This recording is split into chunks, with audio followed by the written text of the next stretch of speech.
Did you know that parents rank teaching financial literacy as the toughest life skill? That's where Greenlight comes in, the debit card and money app made for families. With Greenlight, you can send money to kids quickly, set up chores, automate allowance, and track spending with real-time notifications. Kids learn how to earn, save, and spend responsibly, while parents have peace of mind knowing smart money habits are being built with guardrails in place. Try Greenlight risk-free today at greenlight.com/Wondery. That's greenlight.com/Wondery.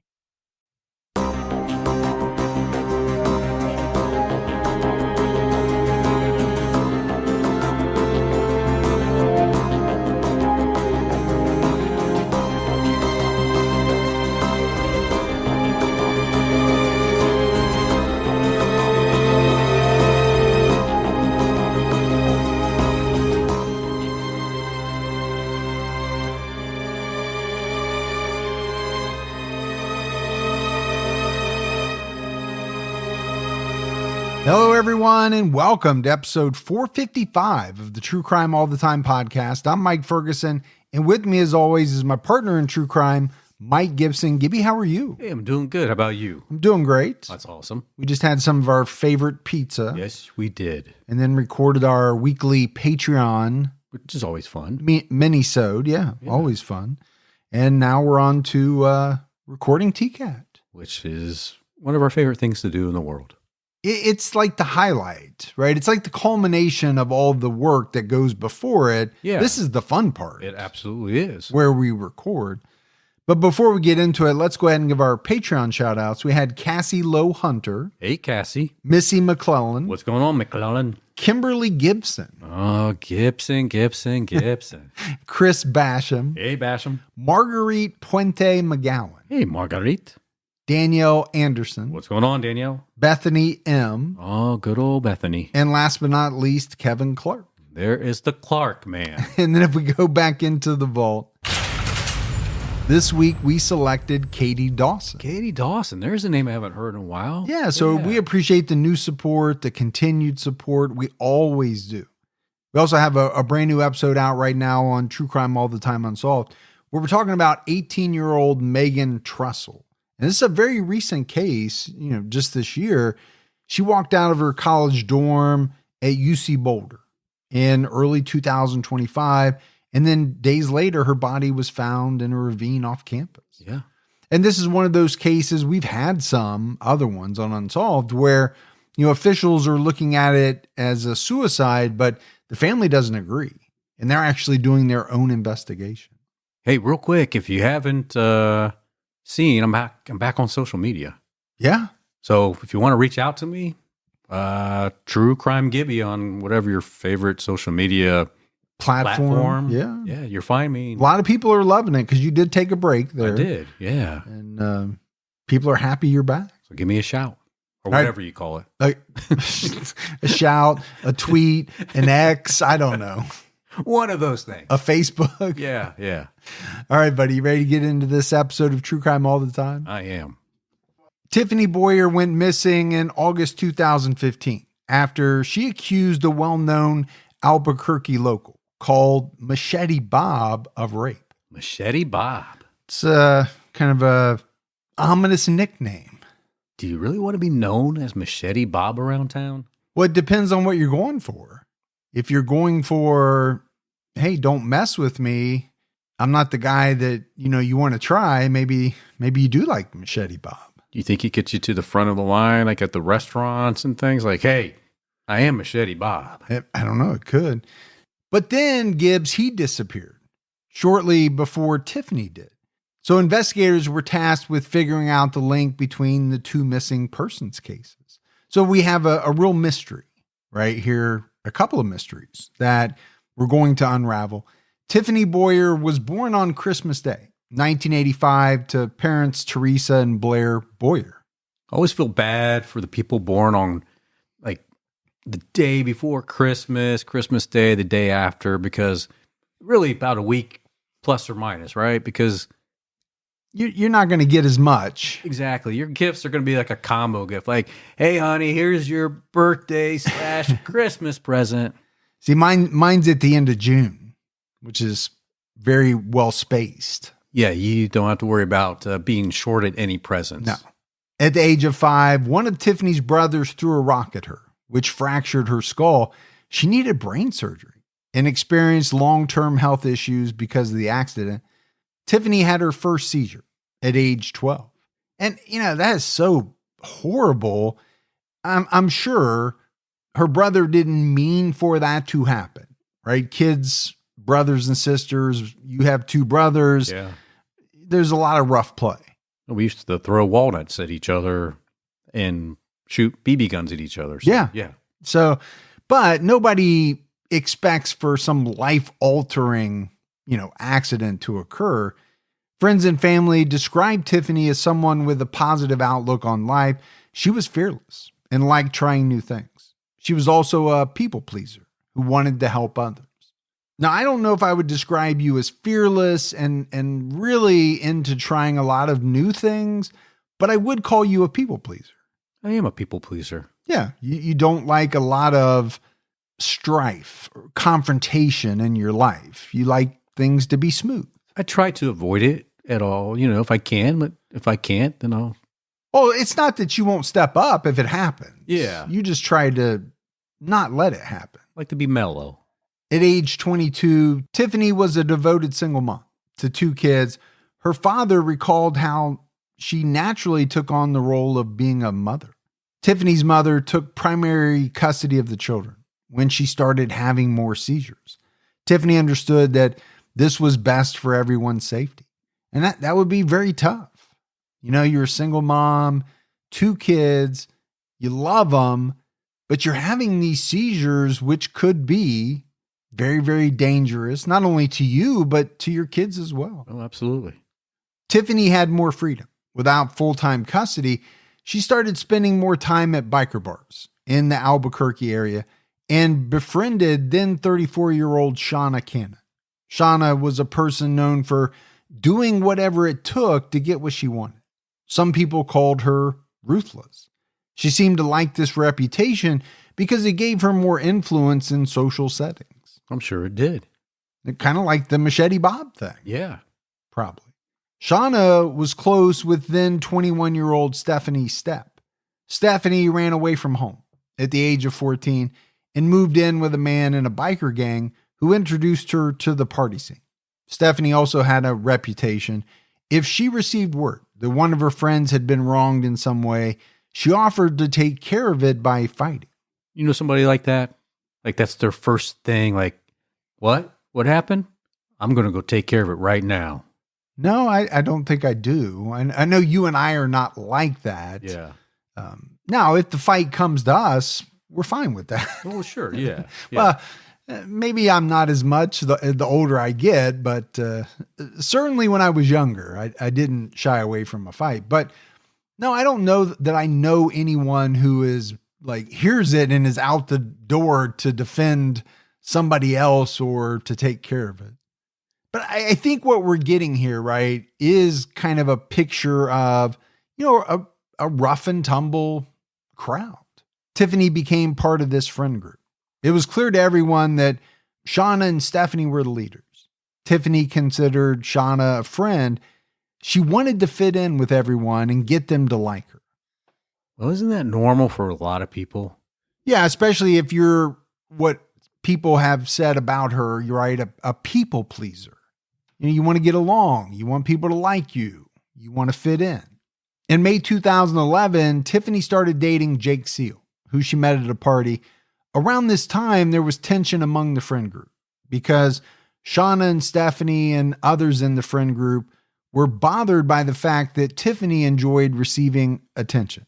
Well, there's just people out there that do not like others getting the attention that it should be sent their way. Or they believed is Yes. reserved for them. Exactly. Now, I don't think there's any doubt, right? Shauna, Stephanie, more of the kind of the alphas. And I think that probably played a role in it as well. In the spring of 2015, Tiffany's friend Jimmy Gillentine got her a job as a live-in caregiver to a woman named Denise Cole, who was disabled. Denise was an older member of the friend group, and they lovingly called her mom. Tiffany also thought of Denise as a motherly figure. Soon after moving in with Denise, Tiffany became the target of gossip among the group. A man named Robert McGuire, who went by the nickname Machete Bob, started spreading rumors that Tiffany was stealing from Denise. Those are the type of rumors you really don't want out there. No, not at all. Especially if you already have some individuals who are starting to, I don't want to say not like you, but there definitely seems as though there was some animosity building already. According to the Albuquerque Journal, Machete Bob got his nickname 20 years earlier. He was involved in a fight with several men. And as recounted by his mother, Geraldine McGuire, one of the men came at him with a machete, and he put up his hand to protect his head. The machete cut his whole hand open. You know, that had to hurt. I'm sure it hurt a lot. Now, it would have hurt a lot more, I think, if the machete would have cracked his head, his skull open. I was thinking you get the name Machete Bob by wielding a machete. That's what I was thinking. But no, we find out that you get the nickname Machete Bob because you essentially took a machete to the hand. Well, I'm glad K-Bar Gibby is not because I took K-Bar to myself, but because that would hurt us. Now, why would you take a K-Bar to yourself? Not to myself, but someone took a K-Bar to me. Oh, okay. Versus me having my K-Bar. That makes sense. Yeah. After that, McGuire's left hand looked like what was described as a cadaver hand with skin. That's going to be bizarre looking. And he had limited use of the hand. McGuire kicked Tiffany out for allegedly stealing from Denise, and he took over as Denise's caregiver. After that, Tiffany claimed that McGuire raped her. And this was a rumor that spread very quickly among the friend group. Yeah, so is it a rumor because it's true, or is it a rumor because, well, you said I did this, so I'm going to get you back, and I'm going to say something like this? Well, my thought is it comes down to who do you believe? Yeah. Do you believe both people? That Tiffany's stealing from Denise and that, Machete Bob also raped Tiffany? Or do you just believe one or the other and believe that the other person is lying because this rumor was spread about them? But you got to take it seriously. Well, yeah, it's a very serious allegation, but so is the stealing. I think because of who it was against, right? This elderly woman that the whole group considered like a mother figure. On August 20th, 2015, Detective Jerry Kopman of the Bernalillo County Sheriff's Office received a call from an informant about an alleged crime. The informant told him Machete Bob was missing. The Albuquerque Journal reported that Robert McGuire was last seen on August 15th at his home. His belongings were left behind. McGuire wasn't in regular contact with his family. His mother told the Journal she hadn't seen him for 8 months before he disappeared. And we talk about that a lot on both TCAT and TCAT Unsolved. When you have an individual who doesn't have regular contact, especially with their family. Yeah. And then all of a sudden they go missing. I think sometimes it's a little harder, to try to pin down their timeline and different things like that. But 8 months is a pretty long stretch of time not to be in communication with your family. Yeah, obviously they weren't on great terms or something like that. Detective Kopman then received a call from a different individual who said Machete Bob's body was in the trunk of a car in Los Lunas. Los Lunas officers went to the McDonald's parking lot where the car was reportedly parked, but they didn't find anything. Okay, some strange calls coming in. Yeah. Right? Somebody calls in and says Machete Bob is missing. Somebody else calls in and says, not only is he missing, but you can find his body in the trunk of this car in the McDonald's parking lot.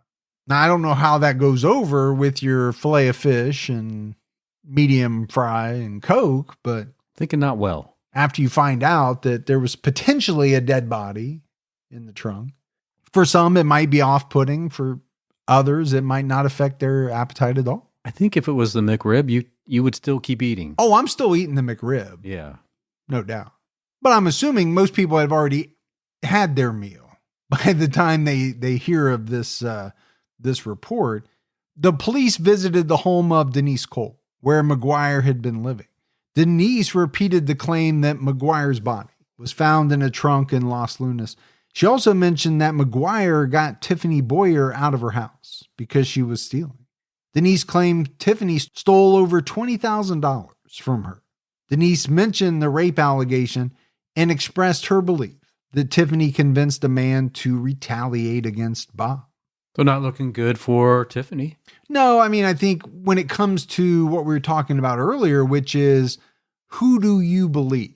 Well, I think it's pretty clear who Denise believed, right? She believed Machete Bob. Hey, Tiffany was stealing. And I also think Tiffany had something to do with, this guy's disappearance.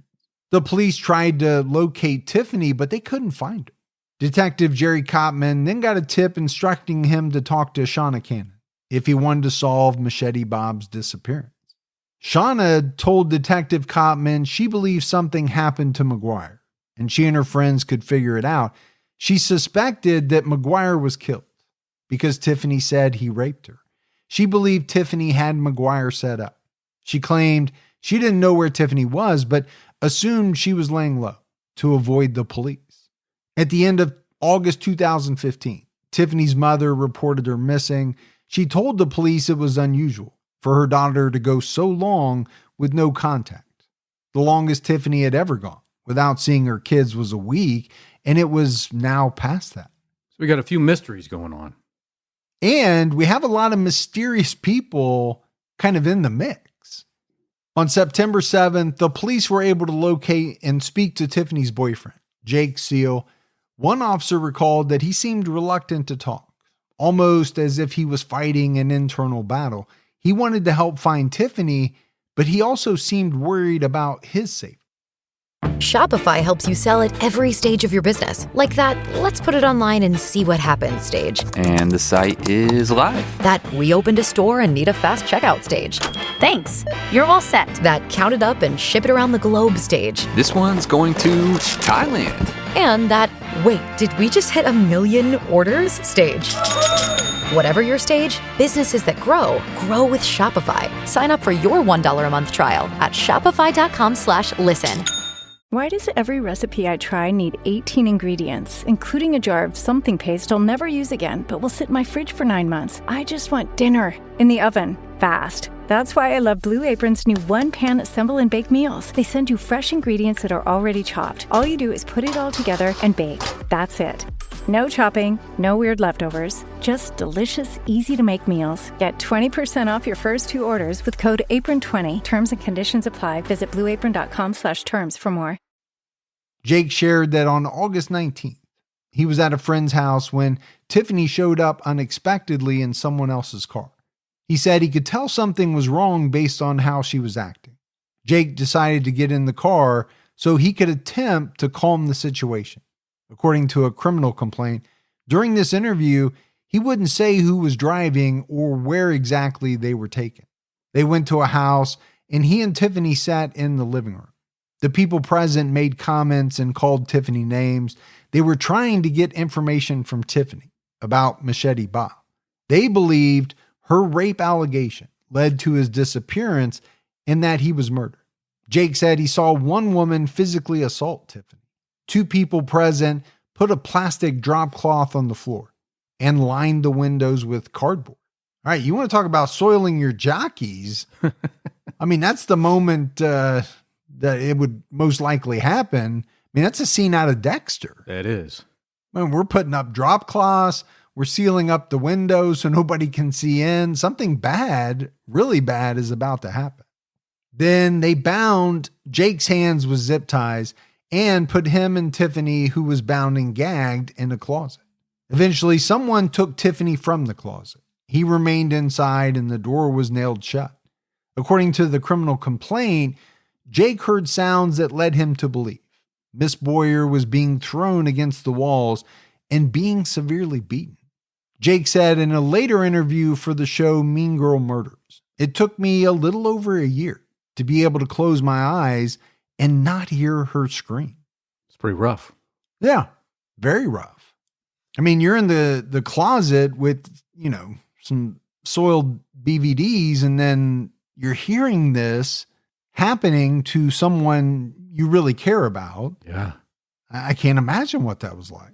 When he was taken out of the closet, Tiffany, the plastic drop cloth, and chair she had been sitting in were all gone. Jake was dropped off and threatened to keep quiet. At the time of his interview, he was too afraid to give up any names. So the investigation stalled. And my thought is, Gibbs, he probably had a really good idea of who these people were and what they were capable of, even before this event happened that we're talking about. Yeah. He'd been around. Some of these people, I think, were, as we described, on the raucous side of things. And you better take him seriously. Yeah. I can understand why, he was a little scared. Detective Jerry Kopman decided to go back to Shauna Cannon. They began talking on the phone regularly. Shauna gradually started to trust him. Throughout various conversations, she gave more details about what happened to Tiffany. In one of their conversations, Shauna admitted we had her taken. She explained that she was the one who drove Tiffany to the house on the night of August 19th. She said Jake wanted to come along. She warned Jake, if you get in this car, don't interfere with anything.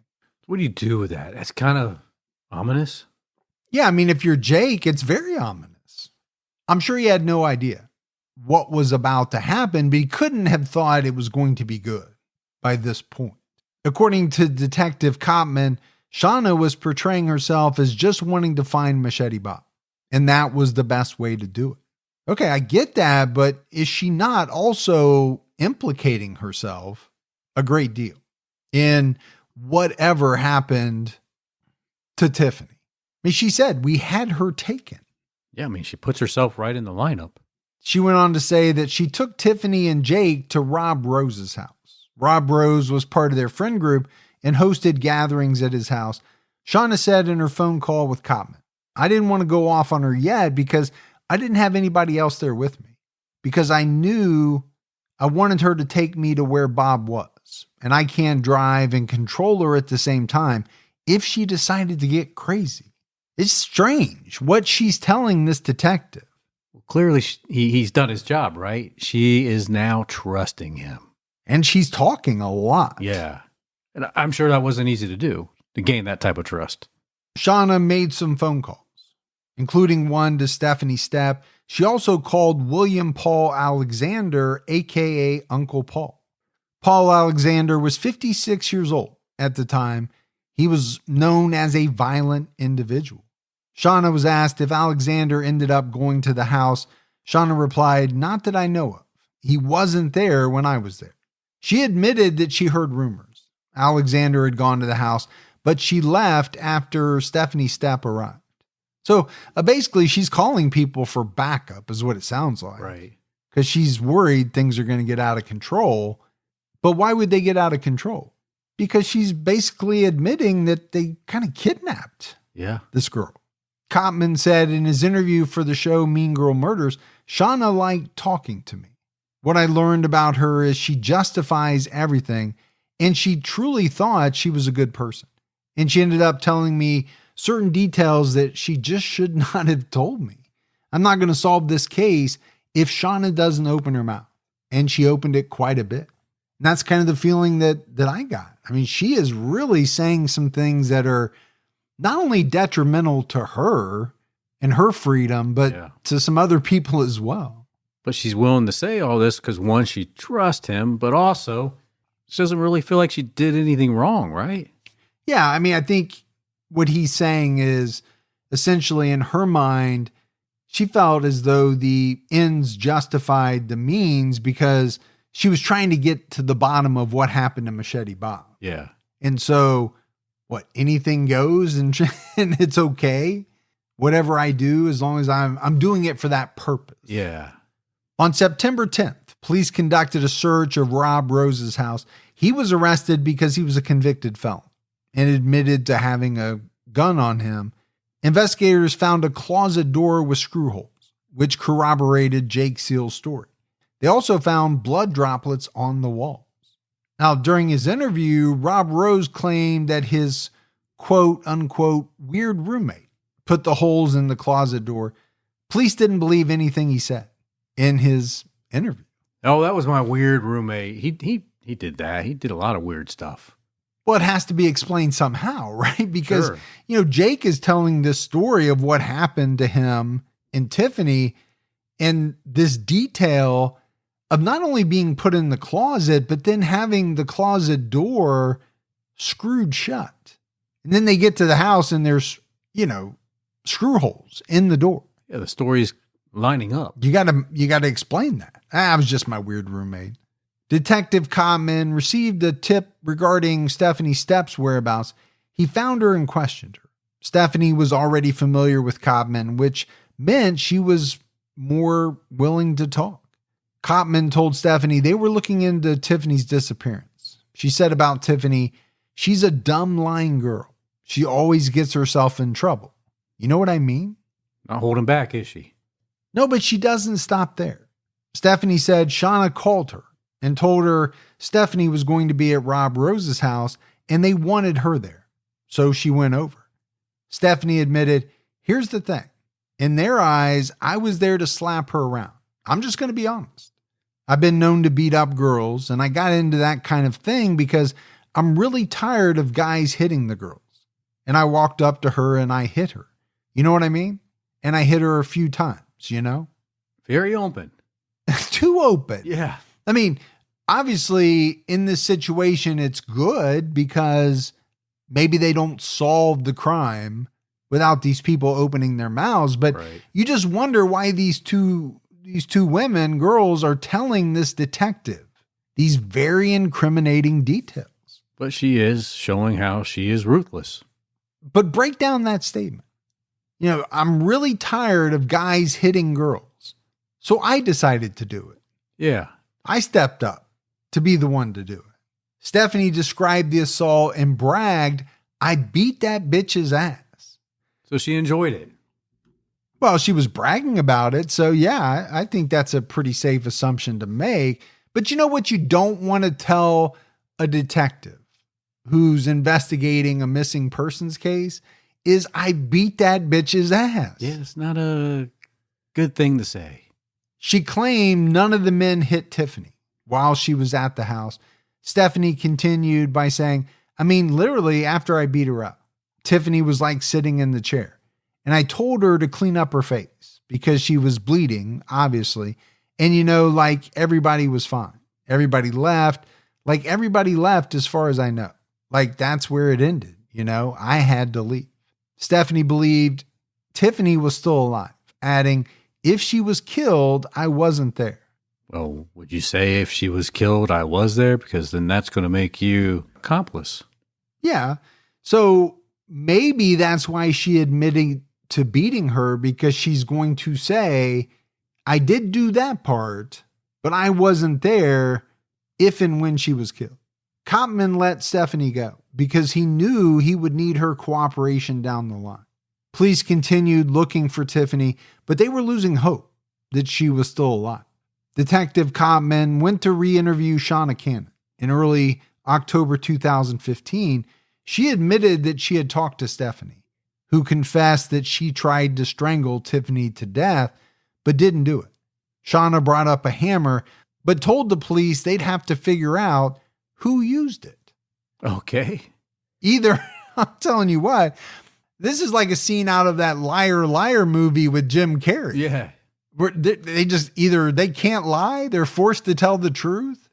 This is not what you see from most individuals, I think, when they're being interviewed. It's like, oh, wait. Did we tell you about the hammer?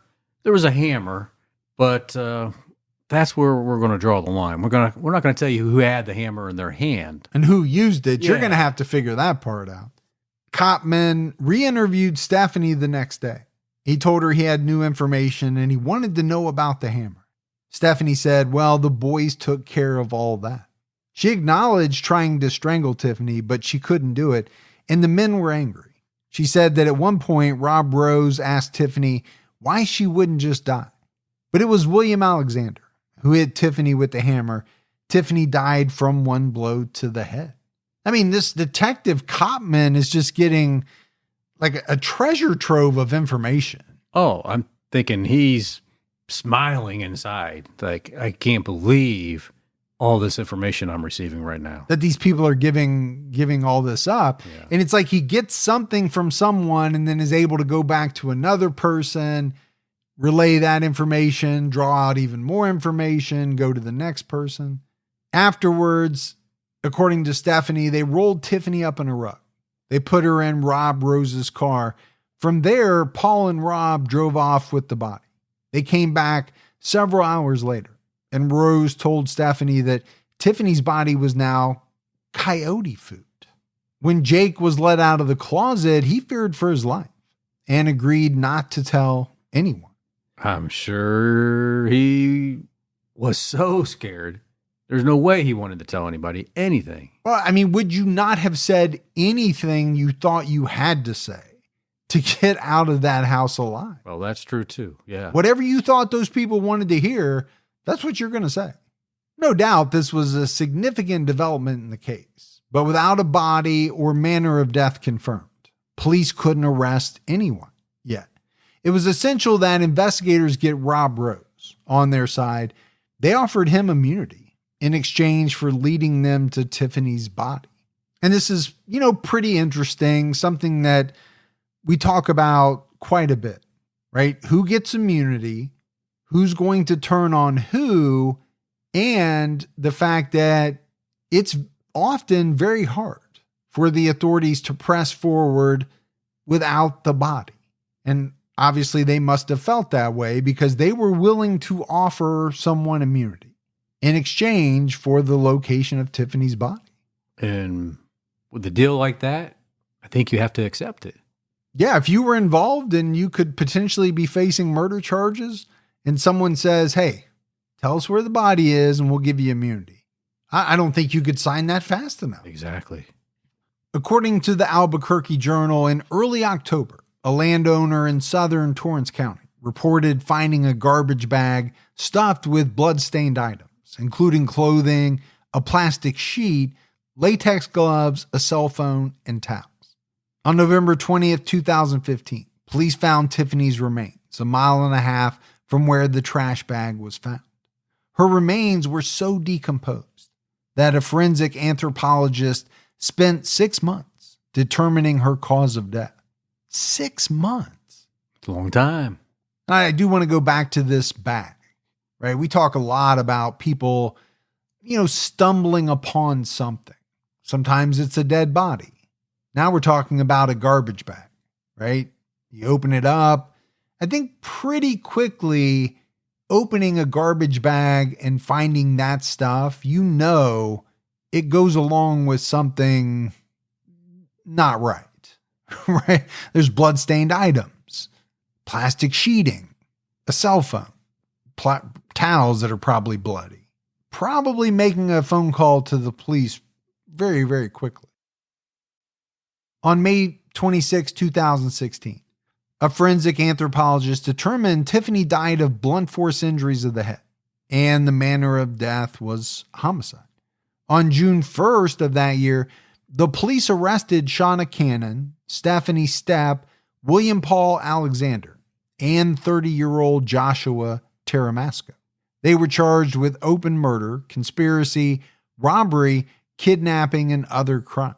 It was a big pickup day right there. Yeah, and to me, they had all of this information, but it wasn't until, they had Tiffany's body and the manner of death was determined that they were willing to move forward with the arrests. Taramasco participated in the crimes that occurred at Rob Rose's house. According to a criminal complaint, Tiffany's boyfriend, Jake Seal, witnessed Stephanie and Taramasco placing a plastic drop cloth on the floor and covering the windows with cardboard. And my thought is, Gibbs, okay, you may not have been the person who hit Tiffany with the hammer, right, that killed her. But if you're involved in, keeping her there, if you're putting down drop cloths and covering the windows, you're involved. You're part of the crime. So they're really, getting somewhere, right? With the disappearance and death of Tiffany Boyer. But officers were still investigating the disappearance of Robert McGuire. At the time of the arrest, Albuquerque police spokesman Tanner Tixier said, "We have not found him. We believe he's deceased, but we have no evidence." What happened to Machete Bob remained a mystery until September 2016, when the Albuquerque Journal obtained documents that revealed new details. Although an officer said he had not been found, Robert McGuire's body was found in Los Lunas on February 16, 2016. He was wearing only briefs and was buried in a shallow grave. The medical examiner couldn't immediately determine his cause of death, but based on witness statements, it appeared he was killed with a crossbow. Whoa.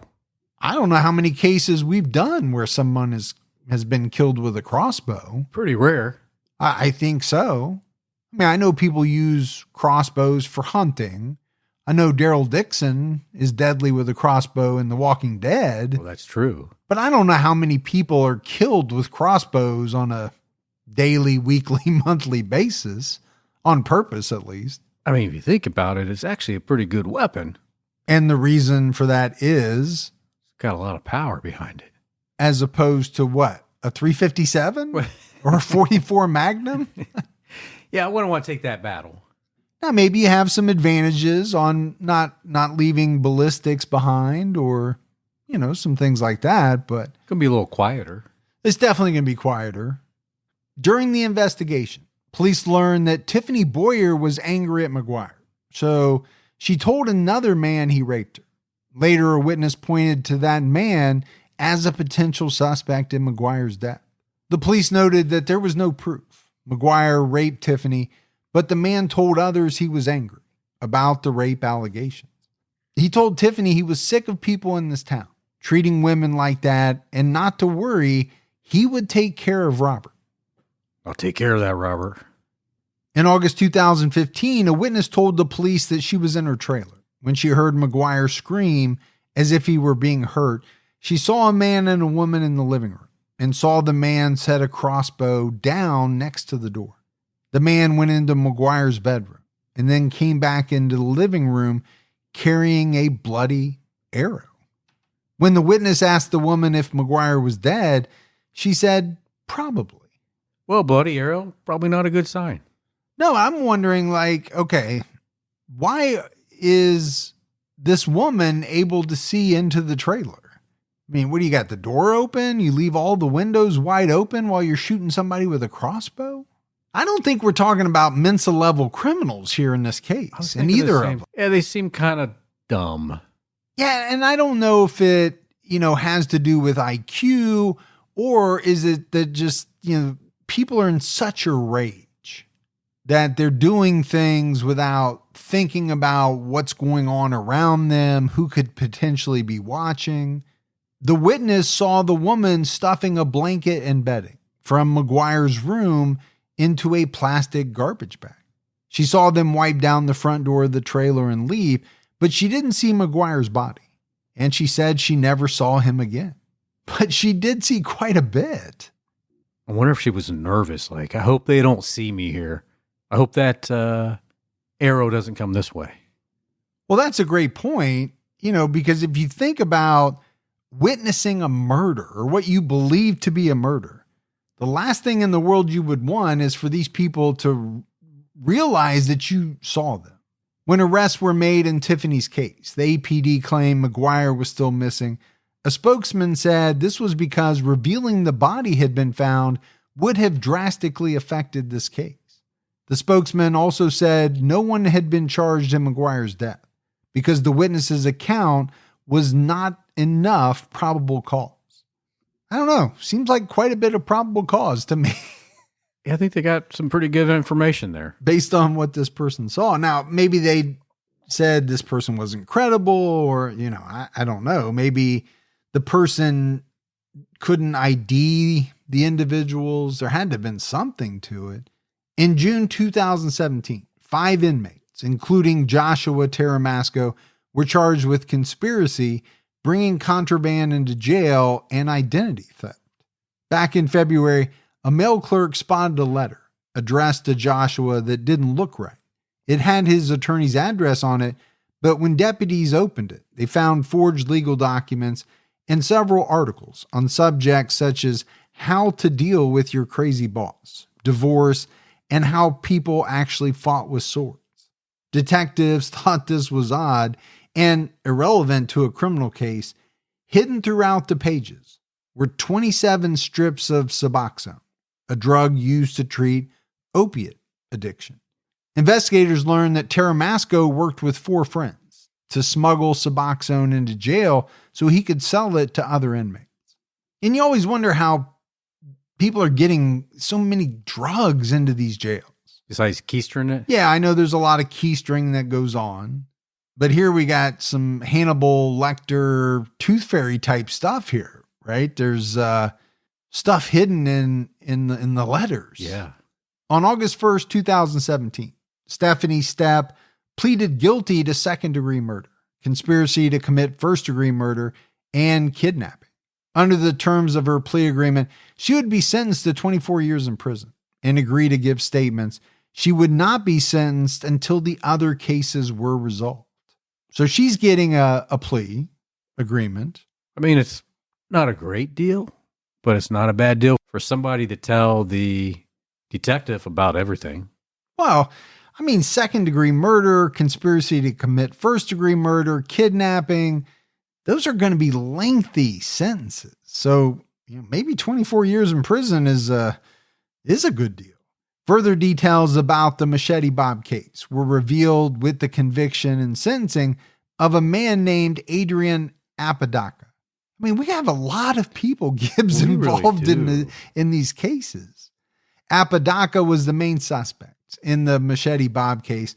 He fled Albuquerque for Florida and joined a motorcycle gang that had been infiltrated by the FBI. Apodaca, a self-proclaimed white supremacist, began talking about murders and robberies he committed, claiming that he potentially left a trail of dead onlookers from Phoenix to South Florida. But the FBI could only confirm that the murder of Robert McGuire had occurred. Apodaca was a self-employed tattoo artist from Colorado with a history of mental health issues dating back to age 13. He had a child he hadn't seen or supported since infancy. As of 2012, he was married to a woman with ties to white supremacist gangs. So this guy Apodaca was a member of the Vinlanders, a neo-Nazi gang formed in 2003 with a history of violence throughout the U.S. Apodaca had a swastika tattoo. And you're really saying something about yourself if you're willing to ink a swastika on your body.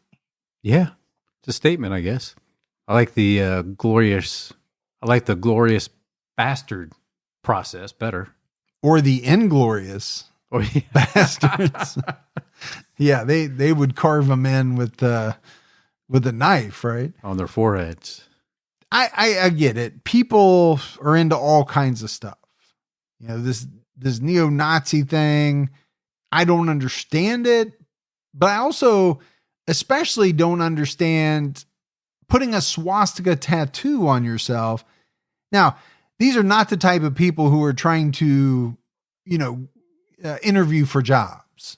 So I don't think they're too worried about all of that. Yeah, I don't think they really care what society thinks of them. Yeah, or what anybody thinks outside of their gang or their affiliation. When Apodaca first came onto the FBI's radar, he was living in Davie, Florida, behind the clubhouse of the Dirty White Boys Motorcycle Club, which supports notorious motorcycle gangs such as the Outlaws. The Dirty White Boys Motorcycle Club. Huh. There's a song out there called Dirty White Boys. Is there? From the 70s. I was not aware of that. In November 2015, Apodaca met Stephen Watt, an FBI informant. Watt was a member of the motorcycle gang and had been a paid informant since 2009. He alerted the FBI whenever he became aware of illegal activities. You want to talk about a dangerous job? FBI informant in a very serious illegal motorcycle gang. That tells me you watched probably too much of the series. Sons of Anarchy? Yeah. Yeah. That, anything to do with the mob, if you're infiltrating any of these really dangerous organizations, Donnie Brasco comes to mind. Oh, yeah. With Johnny Depp. That's dangerous work. You better hope they don't find out. Yeah. Watt would later testify that Apodaca knew how Machete Bob was killed and where his body was several months before his remains were found. The informant said Apodaca killed McGuire with a crossbow, and he and his girlfriend buried the body in the desert near Los Lunas. Tiffany Boyer had told Adrian Apodaca that McGuire raped her. Apodaca was the one who told Tiffany not to worry, he would take care of Robert. The informant would later testify that he cooperated with the FBI because, as quoted by the Southern Poverty Law Center, unprovoked violence undermines the cause of white supremacy. Oh, so he really was a white supremacist. He just didn't believe in the type of violence, I guess, that the motorcycle gang promoted. So he was willing to work with the FBI. In 2016, the FBI began an investigation to determine whether Apodaca was engaging in criminal activities. During the investigation, agents obtained secretly recorded conversations where Apodaca bragged that he and other Vinlanders killed multiple people while posing as police officers who ripped off drug houses in Arizona. In September 2016, informant Stephen Watt introduced Apodaca to a team of undercover agents, posing as a gang of wealthy white supremacists selling cocaine. A few weeks later, Apodaca was invited to a party where he was introduced to an undercover agent posing as a higher-ranking member of the organization. In October, Apodaca did some jobs for the group. He hid what he thought was 9 kilos of cocaine in shoeboxes and conducted protection and surveillance missions during a meeting with a man named Tony, who was actually another undercover agent posing as a leader of a different criminal organization. The undercover agents told Apodaca that Tony was driving an expensive car, but claimed he didn't have money to pay them back. Unsolicited, Apodaca offered to steal Tony's car. The next week, he agreed to a murder-for-hire job to make an example of Tony. Apodaca was told he was in Georgia. He asked for $5,000 cash and a driver's license, credit card, and social security number under a new name. He said he needed a new identity to avoid investigators who wanted to question him about Machete Bob. He also gave agents a handwritten list of what he needed to commit the murder. He laid out his plan to find out where Tony spent time, study his residence, and map out escape routes. I mean, this guy, although he doesn't know it because he doesn't realize these people are undercover, but he is really digging himself a big hole. Oh, he is. On October 28, 2016, Apodaca and an agent arrived at a hotel in Valdosta, Georgia, for what he thought was a meeting to obtain a gun for the murder. Instead, he was arrested. And I always wonder how that feeling is for these people. Like, what point do you start to shit yourself?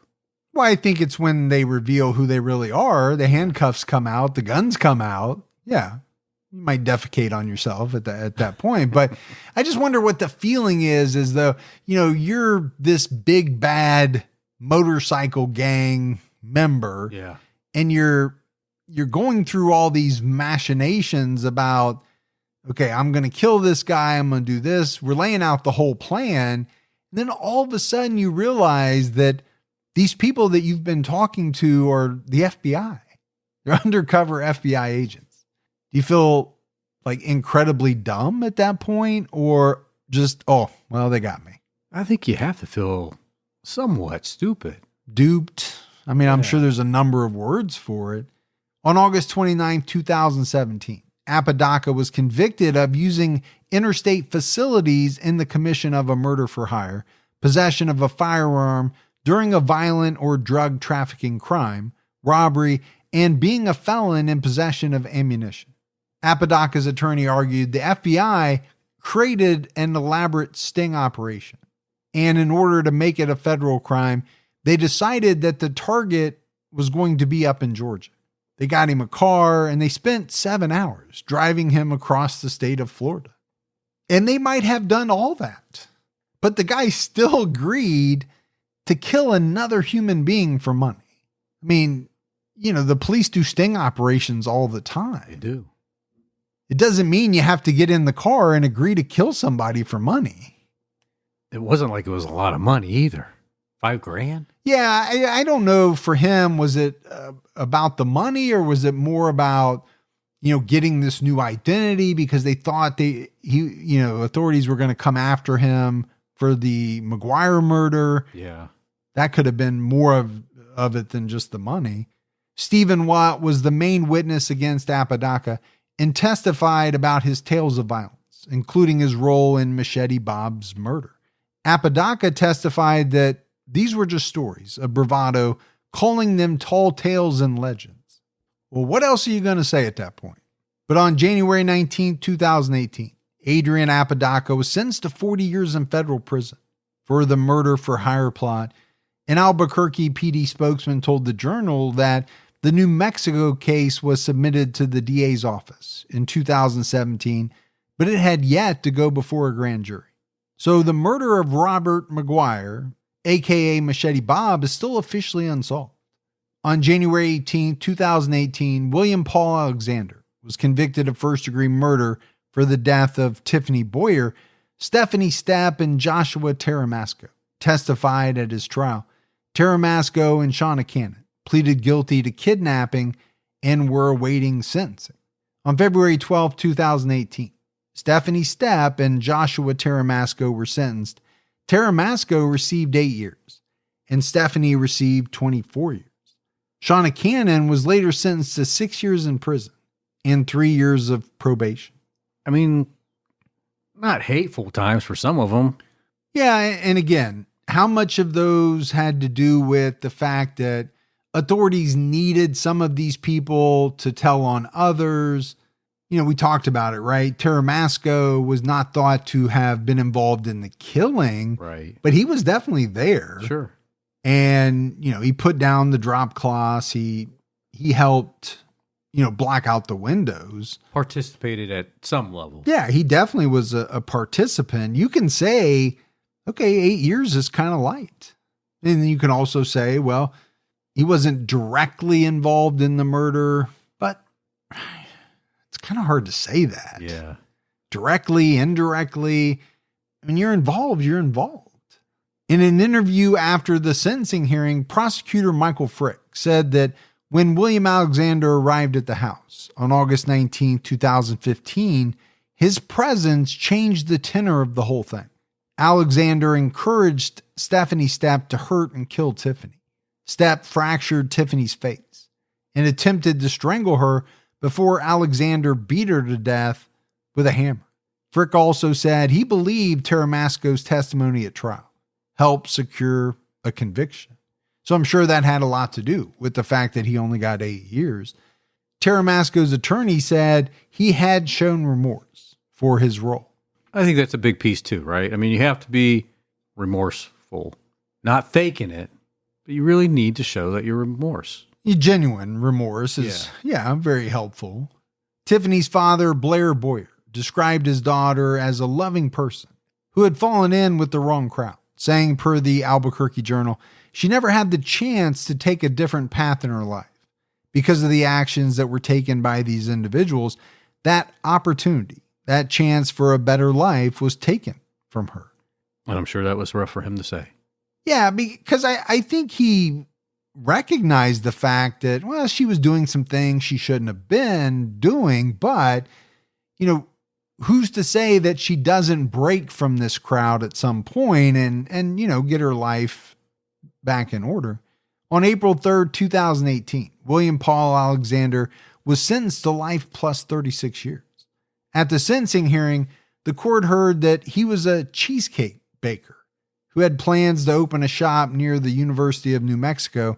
He had already secured a location and started painting, but it never went any further because he was arrested. Yeah, that's who I want to get my cheesecakes from.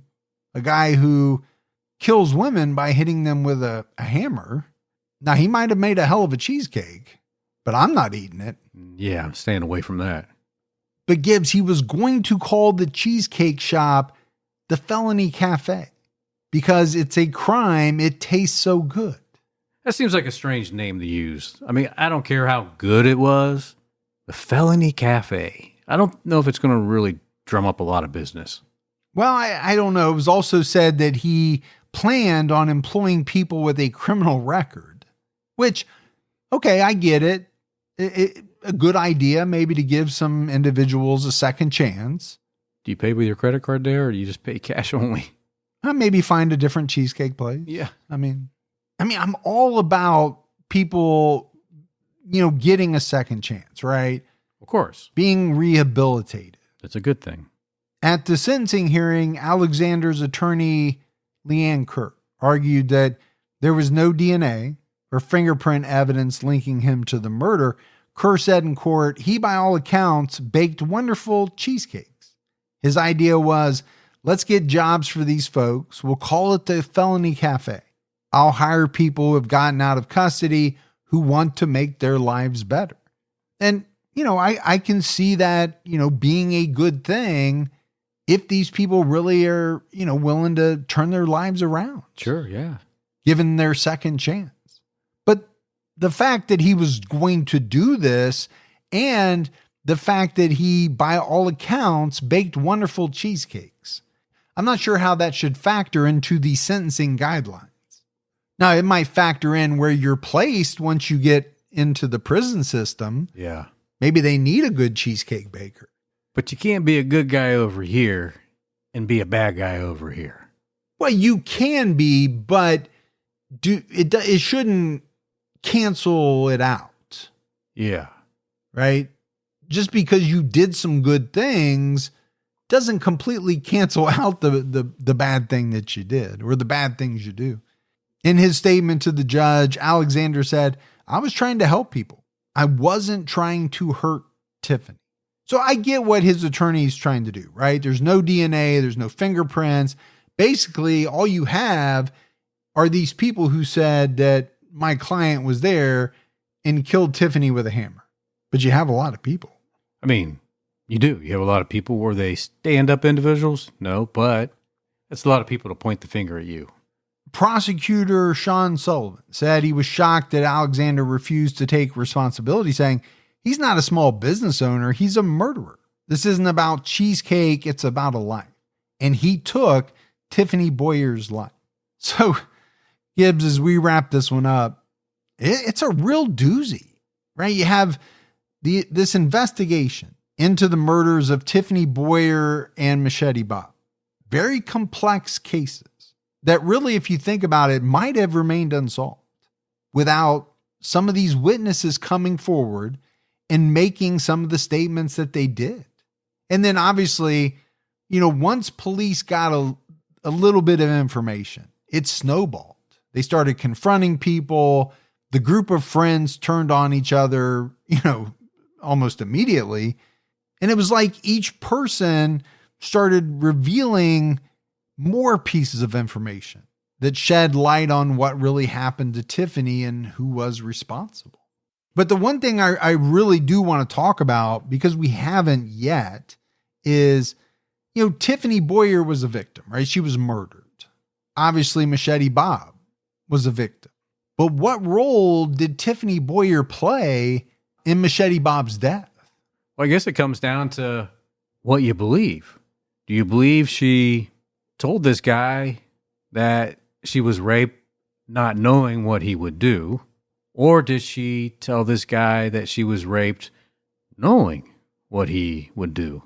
And maybe even kind of guiding him to do what he did. Right? It's a little different because normally it's tough talking about the victim and putting or assigning any type of blame on them.